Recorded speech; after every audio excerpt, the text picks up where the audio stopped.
It's so confusing. Some countries do one kiss, some do two.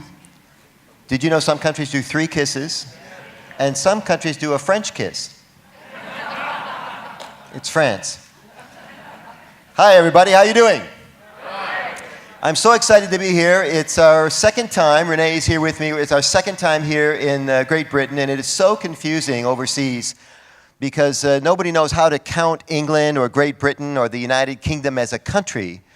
And if you ask even kids, if you ask them a very basic question about world geography, like how many countries are there in the world, they can't tell you the answer because it's a trick question. The actual answer is it depends on how you divide it up. On my iPhone, I tried to put somebody's address in yesterday, and it wouldn't show England. Sorry. And then so I did, well, it must be Great Britain, and I tried to find Great Britain on my iPhone. Nope. What do you think it says? United Kingdom. Well, yeah, it's obvious for you, maybe. Took me 5 minutes to find your friggin' country. And so it's a delicious experience to come over here. We had a chance to spend some time in London, unfortunately, during the incident this week, and we were so taken by the spirit of Londoners in particular, and Great Britain, the United Kingdom in general. It's been a fantastic experience for us, and thank you for being so warm. In particular, we want to thank John Greening and Joan. John reached out to me, in Sydney, Australia, many, many years ago, when we were both young, and invited me to come speak at your conference. The Bensons have been fantastic aides for us, fantastic. No detail unturned with the Bensons. They are with us everywhere. I mean everywhere. And of course, District Governor Joy, it was such a pleasure. Did she tell you I'm a sitting governor right now? Yeah, what a thing Rotary is. We were just talking a minute ago about how fascinating. Rotary has so many nooks and crannies. It's an amazing organization. And after being around for over 100 years, you'd think we have some of the basics figured out, yeah? Like membership. And yet, I'm here today to talk to you about membership, and I'm happy to do so. I've got a couple of ideas that might get your attention. My first basic premise is that we're doing membership all wrong. Thank you and good night. I mean, I do think it's true that we can do so much better with membership, and some of the actual premise of it is amazing. And by the way, congratulations on getting 600 people to your district conference. It's really a high number. It's unusual, yeah? I've been to a lot of district conferences. You don't see 600 people. And you've done it in kind of a tricky way, right? We have at least a couple of hotels, conference hotels. We have, the venue is actually separate from the hotel itself. And I've enjoyed the walk over. It was, I think the word you would use, bracing. It was bracing last night. Pleasant this morning. And I haven't figured this out yet. It's uphill both ways. How is that even possible, ma'am? It's remarkable. And so this thing about membership is interesting because I have a theory that Evanston, which is the the world headquarters of Rotary, has no idea how to solve membership. You see, if Evanston knew how to solve membership, they would have told us already. They don't. And the district wants to be helpful. That's why John said, hey, we could use some help with membership, Michael. Could you talk about membership when you come to the conference? The district wants to help you, but ultimately, who is it up to in order to solve the membership issue in your club? It's up to the club. And so now what we have are 35,000 clubs trying to reinvent the wheel, trying to figure out how membership works in their little community. And guess what? Once one cracks the code, it doesn't mean necessarily that all the other clubs can follow that success formula, because membership is a lot trickier than it seems. It's a fascinating piece. Rupi was talking about how she had tried to recruit a member to Rotary. And we've all had that adventure, I think, where we meet somebody and they don't know, what's Rotary, what's that? And we try to recruit them right on the spot. And I think that's a good habit for us to be into. But honestly, if we're going to stop this from happening, we have to do a better job of watching the exits. Are you all familiar with the band Coldplay? They're from this part of the world, yeah? Are they from Are they from the United Kingdom? I'm not a fan of the band, but I read an article about them one time that they're in the arena and they can't see anything from the stage because the lights are so bright. So when they're on stage playing through their set, and you can imagine the drudgery of being on tour, every town kind of looks the same, every arena kind of looks the same, especially after you turn out the lights. The only thing that the band can see from the stage, in the article it was written, are the exit signs in the back of the arena. It's the only thing they can actually see. And so one of the things that they watch for is silhouettes passing past the exit on certain songs. And so they make notes during the night, mental notes, about where people seem to be leaving the arena to go get a beverage or to go take a, what did we call it last night? A what break? Comfort break, thank you. We all know what that means. And then they try to jigger the song list the next night to either remove those songs or put them in a smarter spot in the song order so that people stayed in their seats and enjoyed the concert. They're watching the exits. And we know from the famous statistics about 1 million Rotarians coming into the organization in the last 10 years, and of course how many have left in the last 10 years, which if you do the math, have you done the math? Is why generally speaking, our membership is flat, certainly flatter than we want it to be. And so it raises these interesting questions. Boy, if it's just a math problem, maybe we can just get more people to join. But if you're not watching the exits, you see you have a serious issue, a serious problem. So here's an easy trick. I want all my friends with cameras to raise their hand. If you've got a decent camera with you, great, very good. And I've got a friend over here. You're excellent, I can tell just by talking to you. We have some empty seats in the front row. Would you come take my seat, sir? Come on up right now. Bring your camera with you. If you have a camera, we'd like you to move to the front of the room, and you can hang out with me here. You can sit on the edges of the stage, whatever is best for you. I'd like you to have really carte blanche here as we try to, or as they say here, carte blanche, so that you can take shots that might be more interesting than from the back of the theater. And here's why. We have about 600 people here today, but if we post to social, for example, or we promote the event afterwards, how many people will see the photographs? 6,000? 60,000? Right? And so we want to make sure that we can repurpose this content after today, and I'm delighted to know that my program, all the programs, if the speaker said okay, they're being recorded for future use because only 600 people, only 600, are finding out what a fantastic district you have this weekend. And it is a fantastic district, isn't it? Yes. Of course it is. And we want more people to know about it. And one way to do that is to make sure that we get the photographs out. So I've invited my friends, my photographer friends, to come on stage with me. In fact, come up with me right now. Let's get this party started. Come up, sir. I'll show you this trick. Yeah, come on up. Come on, use the stairs if you'd like. And I want to show you a great technique because a lot of people, when they have their photograph taken at a conference like this, they want the fantastic lighting in the background. So the first thing they do is put the photographer down here, and they stand with the great stage lit in the background. It causes two major problems. What's the first one?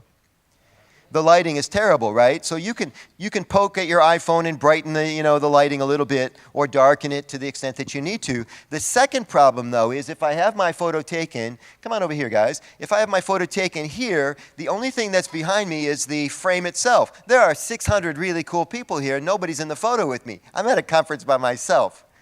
But if I turn this way and have the photographer shoot this way, smile.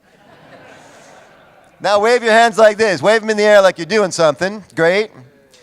Because I have this thing back home in my district, 6380. You always take photographs of Rotarians sitting around watching speakers. And then we push it out on the social like this is all we do is sit around. And if you want the image of a group that sits around, keep doing that. But if you'd like to have the image of an organization, hello DGE. If you want to have the image of an organization that actually does stuff, then what you want to do is have action in the background all the time. Now, smile really big like I just told you a really funny story. You see, it didn't matter that I didn't tell you a funny story. What matters is people that see the photograph will think I'm hysterical. So you're welcome to hang out in the chairs if you'd like, or just hang out with me here. I want to tell you about a couple of things about awareness. Did you enjoy our comedian friend last night, Richard? How do you say his last name? Dijants? I call him Richard. And Richard was good because Richard is aware of what's going on in this great community. He's from the area, and all those references to what's going on in your country, and he's very aware, and he put that awareness of his tradecraft, of his comedy and his music, and the geography and the politics. Did you see? It was all a confluence, and it all came together, and he was brilliant. Brilliant. He used a lot of stage tricks on stage. I'm sure many of you saw them. Some of them were actually subconscious to you maybe, but I saw a lot of them myself, and I was just in awe of a guy who's been in business for 50 years, knows all the tricks, and isn't ashamed to use any of them. He was very, very clever. I loved it. And it occurs to me that if we are going to be a stronger organization in the future, that we need to be more self-aware. Does that make sense to you? So let me give you an example of something that happened just yesterday here. It was non-Rotary related, and then I'll give you an example of Rotary and its lack of self-awareness, and we're going to tie it all into membership in just a minute. So Renee and I were having, wave to everyone, Renee, so they know who you are. Renee and I got to the fair a little bit early. We had a little lunch yesterday, a special lunch, and before the special lunch started, Renee and I were trying to get some work done because we had taken the train up, down from London. And we're working, and I said to the server, I said, I understand we're near the water. And he said, well, yes, we are. The water's just there. And he pointed down the hill, I guess not too far. And I said, well, how far away is it? He says, not even a mile, probably, he said. And I said, great. I said, I've been curious because everyone that refers to the water calls it the sea. Do you do that? You call it the sea? I don't know why you do that. It's got a name, but you call it the sea. And so I was curious about the name, and I said to him, what is the name of that body of water? And I got a very interesting look from him, as if maybe I was speaking another language, and I was. I was speaking English, and apparently he speaks British. And I said, what is the name of the body of the water? And he went apoplectic. He was a man in control. He's lived here his whole life, he said, because I asked him, in the Bournemouth area. And I said, what's the name of that body of water? And he said, I don't know. He said, I shall ask. And he walked away, and the next thing we know, Renee will tell you this, another lady comes to the table, and she's dressed a little bit differently. She's management. And when we have questions about anything, whether it's Rotary or anything, we just ask management. And I told you already, Evanston doesn't know about the membership problem. They don't know how to solve it. So he brought this poor lady over to this table. She probably thought she was going to have to call security on this guy. And she says, yes, sir, may I help you? And I said, well, yes, I understand there's a body of water just over there. And she says, yes, it's the sea. And I say, so I've been informed. And I started to talk British. So I've been informed. And she said, and I said, what's the name of that body of water? And she says, I don't know. And she says, I shall ask the manager of the hotel. And she trundled off, and she comes back, and she says, I can't find out the answer. And I said, I shall Google it. What's interesting is the lady that came over is from a country called France. Why is that funny? And what's interesting to me is the body of water, although technically it's a bay that has a different name, the body of water in general is referred to as the English Channel. And the country on the other side of it is France. And she didn't know.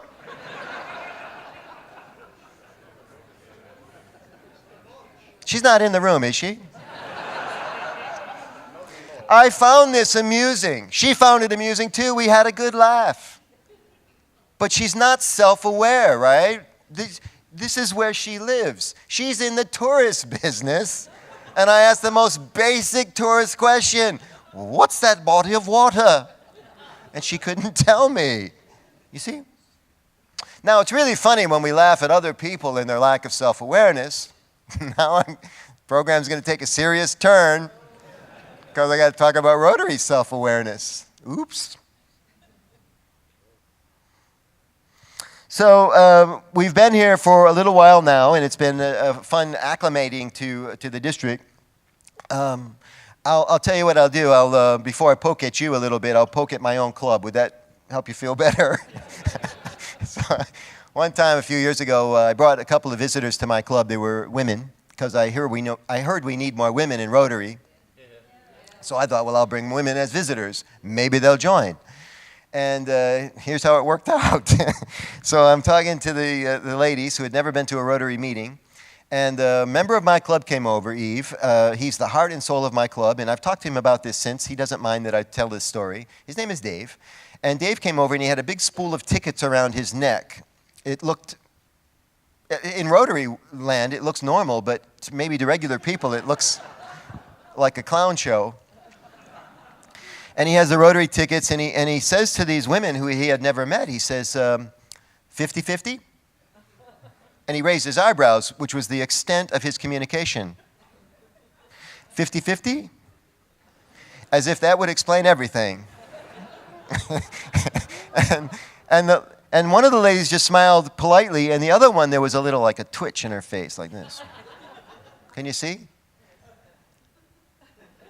And she was very polite, and he didn't notice, I guess, Dave. And they declined, by the way, and then Dave walked away. And when Dave walked away, I turned to my two new friends, and I said, what happened just now? And they said, oh, it was nothing. And I said, no, I saw you twitch like this. What happened just now? And she said, well, that was odd. And I said, I thought you might say that. Tell me more. And she said, well, I do have a couple of questions. And I said, shoot. That's an American expression. Shoot. And she said, well, what's 50-50? Because Dave, whose only purpose that day was to sell 50-50 raffle tickets, didn't explain to our guests what they are. Do you think that affected his closing ratio? The second lady says, well, how much did the tickets cost? Because Dave never told her. The other one, then it was like everybody's ganging on, right? The next one, the other one said, and what do you win what if you win? Because she didn't understand the 50-50 concept. And it went on like that for a few minutes. And then one of the ladies had the best question of all. She said, and who was that guy? Because Dave, the heart and soul of our club, didn't bother to introduce himself to our two new guests. On that day, I would submit to you that Dave was perhaps not self-aware. And we've talked about it since then. And you know, Dave's really good at this now. He comes up, my name's Dave, I'm selling 50-50 tickets. They're 5 for $2. Would you like to buy one? We split the profits. Sales are good. Are you all self-aware in 1090? Are you? On a scale of 1 to 10, 10 being hyper self-aware, you know everything that's going on here. And 1 being, we don't know jack. That's an American expression too. Jack. How many people think you're a 4? 4 or higher? 50-50, thank you. 2 for $5. How many think you're a 6 or above? Hands up. It's okay. How many think you're an 8 or above on self-awareness? Cool. How many think you're a 10? Yeah, a lot of you did not vote. That's an American expression too.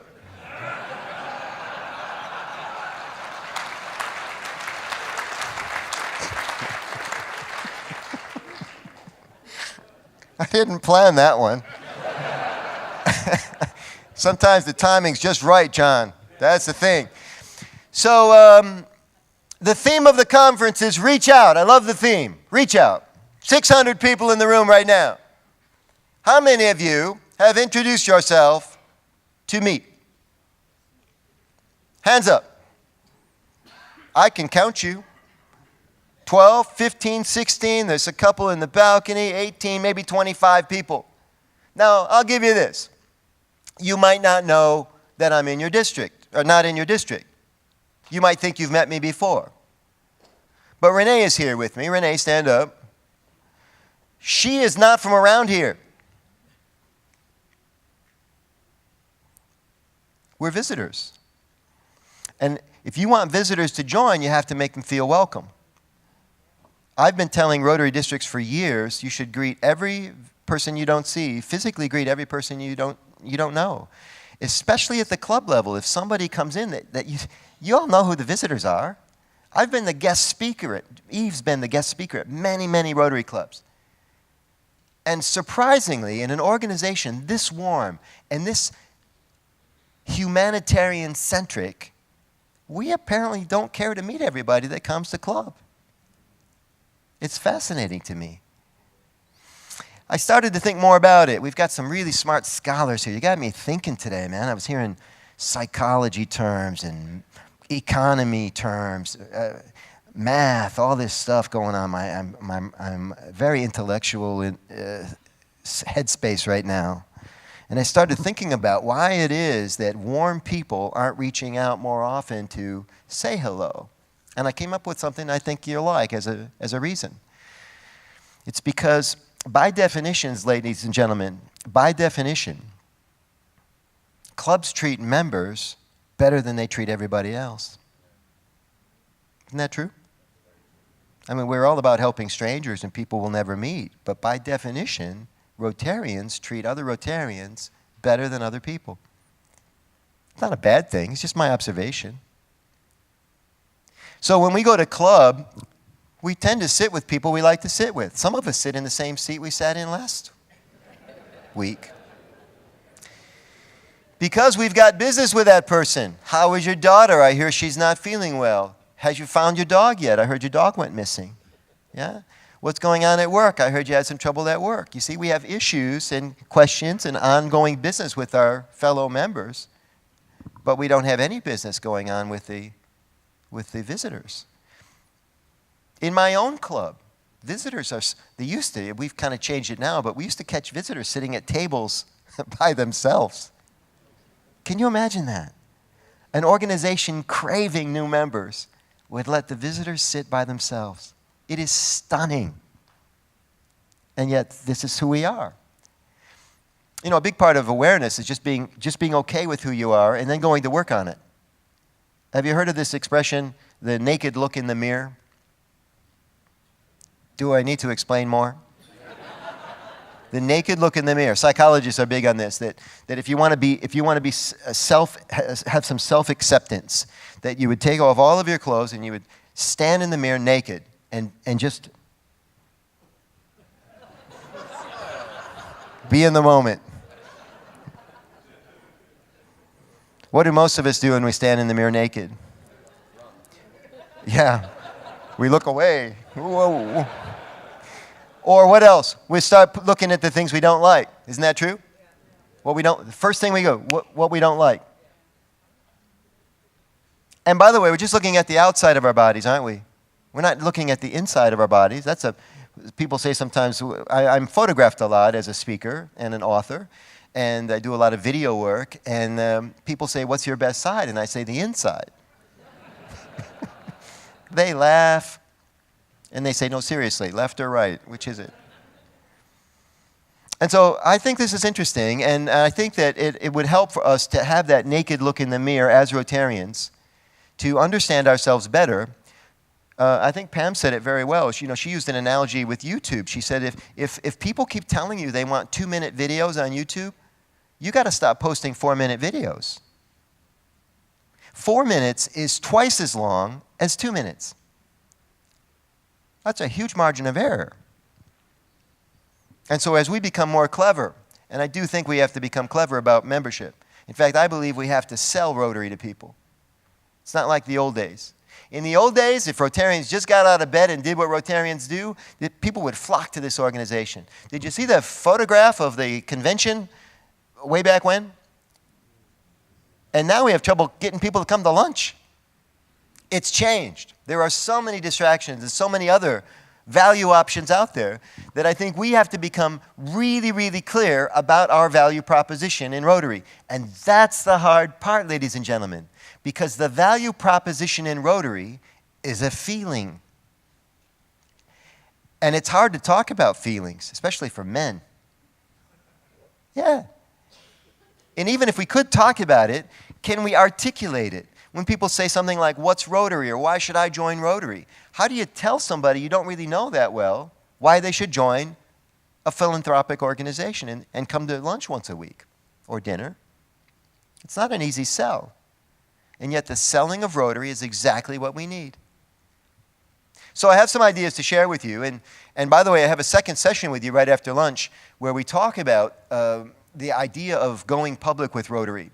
I am a sitting governor this year, and we've tried some marketing tricks this year. I call them tricks, and nobody actually gets hurt when we trick you.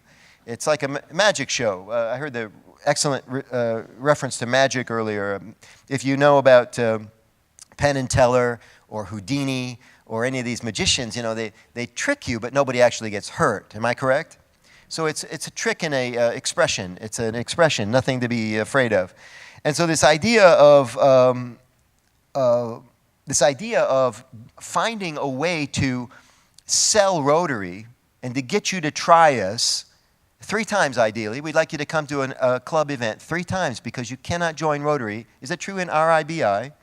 You have to come to Rotary 3 times in order to be eligible for membership. So we've got to, not true here? No, it varies. Oh, varies, okay. But in the States, 3 times because we want it to be a good fit. And no matter how you recruit, we want you to come to Rotary and stay in Rotary. We're watching the exits. Remember what I said earlier. So it's interesting. So we have some ideas for this, and you know, it's not just the feeling, trying to convey the feeling of Rotary. There's another F word involved, and that's fun. Everything about Rotary should be fun. I've tried to convince everybody on my committees back home that Rotary should be fun. If it's not fun, you're probably not doing it right. There's got to be a way to make it fun. Because if it's work, it's too much like work. If you're retired and Rotary is work, you might as well not be retired. So the whole idea is to make it fun. I was at an event not long ago, and it was a big finish to the event. I think they do this for a lot of the international events as well, but this one was particularly noteworthy because it was so terrible. I'm serious. I was a guest. I was polite. But they sang at the end, they sang this, "Let there be peace on earth." Do you do it at this conference? Anyway, it's not that you sing "Let there be peace on earth." It's how it was staged, because how they staged it was not fun, at least for me. Now, this was a few years back. And by the way, I'm a little older than you think. Why is that funny? I'm 59 years old.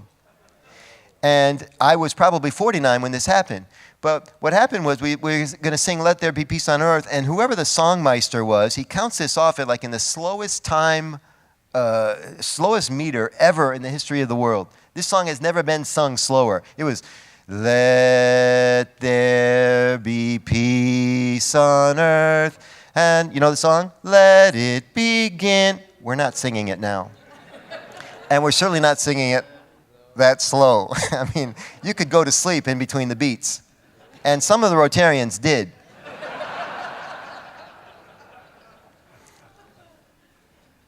And after we finished, one of the Rotarians in the room grabbed me because I'm a visitor, and he grabbed my sleeve and he says, "Wasn't that fun?" And I was too polite to tell him no.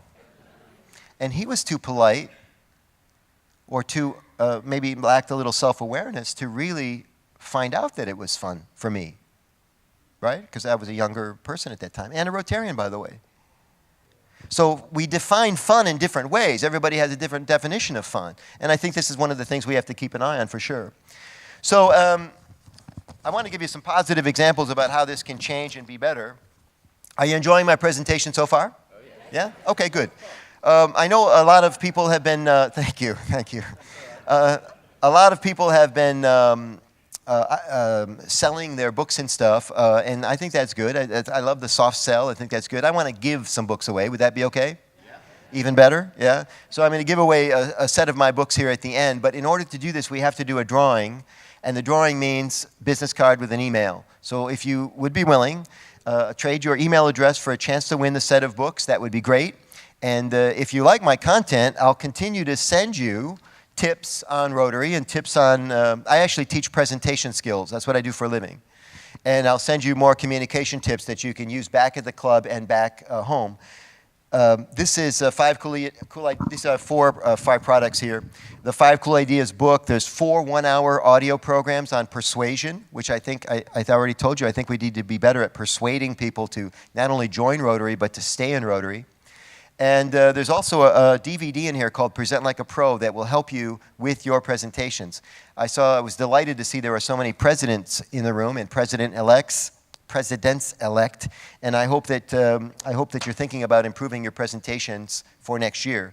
So if you'd like to get out your cards quietly and pass them to the ends of the aisle, we'll have somebody, John, maybe you can have somebody collect the cards, and we'll do a drawing. In just a minute, we'll give away a couple bundles. They're worth, I think, 125 US, so a substantial amount of content, and I promise that you'll be glad that you won them. So if you care to play, that would be great.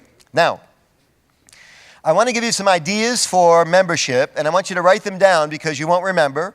We'll try to get the video out to you so you can see it, but these are real tips that really work, but you just have to follow through on them. So here we go. First one is easy. It's math again, everybody. And the math is to try to reduce the average age of the members in your club by 10 years. Now, we talked about this at a meal yesterday, and somebody I was talking to said, well, that was easy. Last year, one of our members passed away. And of course, I was sorry to hear that, and I told the person so, and then I gave them partial credit because that's not really how you're supposed to do this. You're supposed to sign up people who are younger. Now, a few years back in the United States, and I believe he was world famous, there was an author by the name of M. Scott Peck. Does anybody remember the name M. Scott Peck? And if you don't remember the author's name, I'll bet you remember his book. He wrote a book called, it was like the best-selling self-help book of its day. It was called The Road Less Traveled. Do you remember now?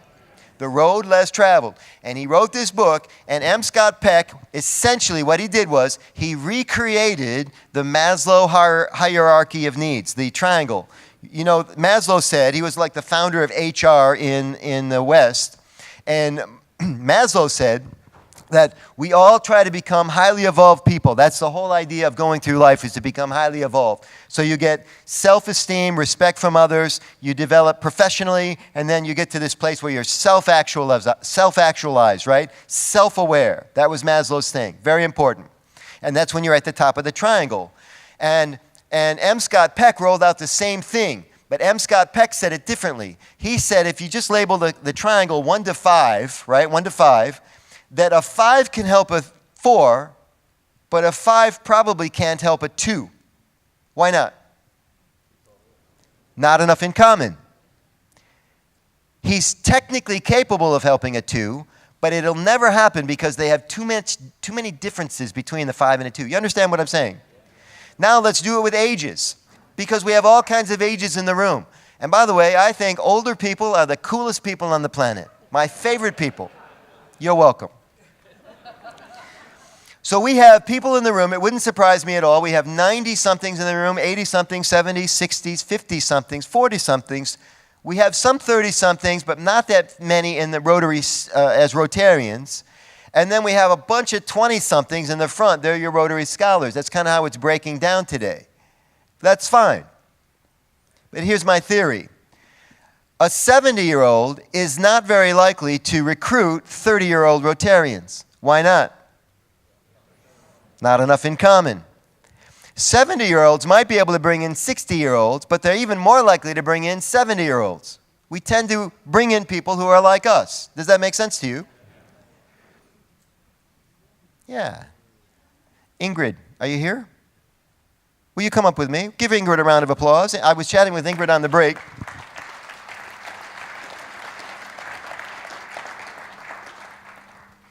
We'll do this quickly, Ingrid, and then we'll give away some presents. Here she comes. Hello. Nice to see you again. Would you join me? Sit. Sure. And I'll let you use the microphone here. So we were talking about why it is that that Rotarians are having trouble maybe getting 40-somethings and 30-somethings. You're a little bit younger than that. Is that true? Yeah, I'm 23. Okay, I don't usually ask a woman's age, but it's good to know that you're 23. So you may be less than qualified to answer for a 33-year-old or a 43-year-old, but I do think your opinion is valuable. And you're considering membership in Rotaract, and by proxy, since Rotaractors will be officially counted as Rotarians as soon as we sort out the paperwork, you would actually start coming into the Rotary organization in a big way. Is that true? Yeah, that's true. Well, I think you'd be a great addition to our organization. Do you agree? So here's the question. in your opinion, because your opinion is worth something, what can Rotarians do to be more open to younger members? And we talked a little bit about this outside, yes? Yeah, we did. So what I was telling him is that we actually, as Rotary scholars, were able to bring more younger people, and we're actually like super good at using social media. So I've been posting about the conference already on Facebook and Instagram. So I think that this is the way to like go and like become more aware of what Rotary does. So I think it's really great for you to have us, so thank you very much. But I also think that also making the club a little bit more diverse. So by bringing younger people into the clubs, it's also going to help raise awareness of bringing like your friends. So for example, with Rotaract, we can do some good in our community, but we can start getting involved. And now that Rotaract and Rotary are together, it will help the membership grow. Wow, well said. So let's review. You're not, yeah, well done. So let's review. You're not even in Rotary, and you've been telling friends about it ever since you got here. Yes. Yeah. And we have, how many of you have smartphones with you? Could you raise your hand if you have a phone? Have you been telling other people about the great conference? Or have you been busy at the conference? It's okay. But self-aware, right? And can you do both? The younger people take hits all the time. You know, they're always on their phones. They're always doing something else. Guess what? They're listening to you as well. They can multitask. And it's true about younger people. You know, they're better with technology. I was in the bathroom on the break, and several gentlemen were struggling with the technology of the hand dryer.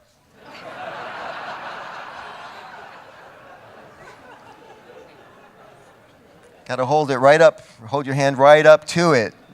I was helping them.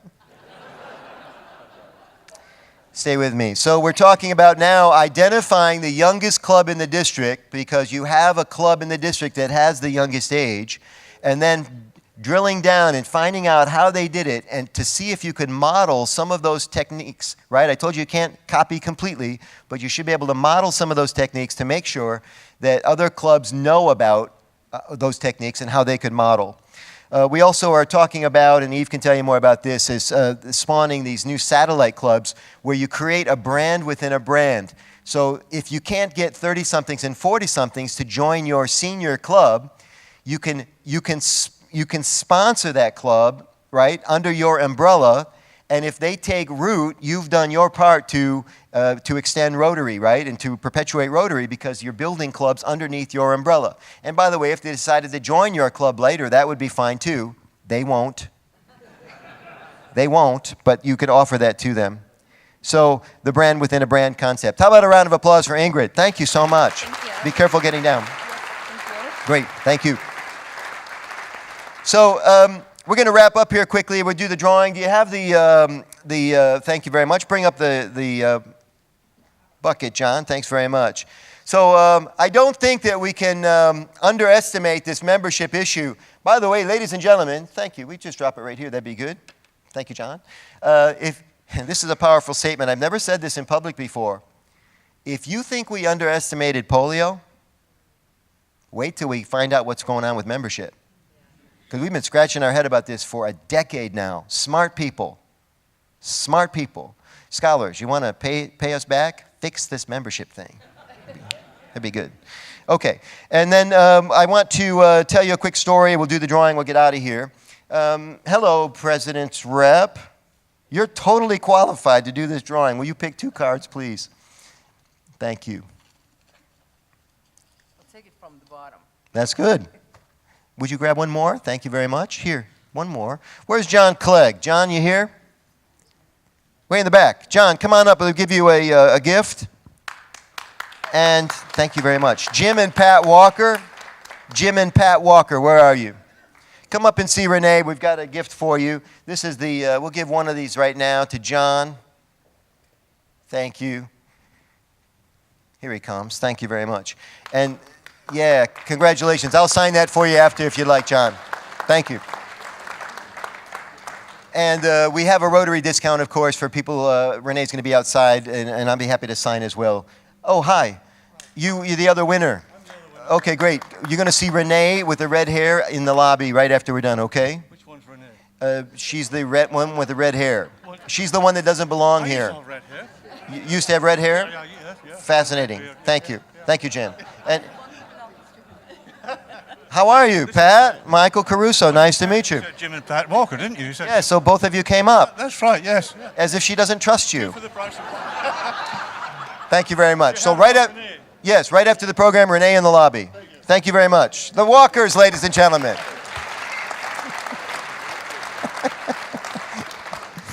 So I want to tell you a quick story, and we'll get out of here. Thank you so much. I was boarding an airplane one time, and the pilot came on to make a very unusual announcement. The pilot said, "Ladies and gentlemen, would you please take your seats? We'd like to leave early." I didn't know a plane could leave early, did you? It can. If everyone is seated and everyone is on the plane can leave. And it worked like a charm, man. Everybody sits down, buckles up, we're all ready to go. And the pilot comes back on again and he says, "Thank you for your cooperation. It looks like we're going to be able to leave early. That's good news for you," he said, "because we've got rough weather coming in. And if we don't leave now, we're going to miss our window to take off and you could miss your connection. So thank you for your cooperation." A few more announcements, ladies and gentlemen. Because of this rough weather, we are going to suspend the beverage service. We would like the flight attendants to remain seated. This will be the one of the roughest takeoffs we've done in a while. But he said, even though it's very overcast outside, you can't really see much outside right now already. He said, "We want you to know we're flying in the cockpit. We're flying under a condition we call instrument rating. And even though we can't see a thing, you're safe." That's what he said. You're safe. And of course, this just ratcheted up the tension, and everybody's nervous wreck. And the plane takes off, and this guy was right. This was a rock and roll, herky-jerky takeoff. The most violent flight I have ever been on in my life. And something interesting happened. The more altitude we gained, we climbed, and we climbed into bright, pristine sunshine.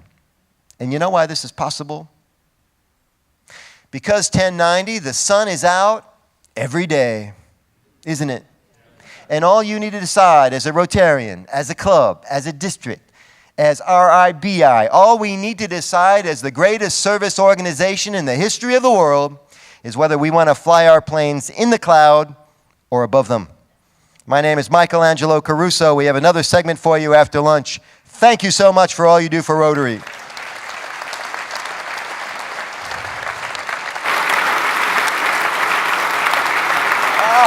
And a gift. Absolutely brilliant. Thank you so much. Thank you very much. Thank you so much, Michael. My pleasure. What you said is just really basic common sense. Yeah. But we always look for the more complicated systems for finding members. Thank you very, very much. Thank you, Joy. And we'll see you after lunch. Thank you.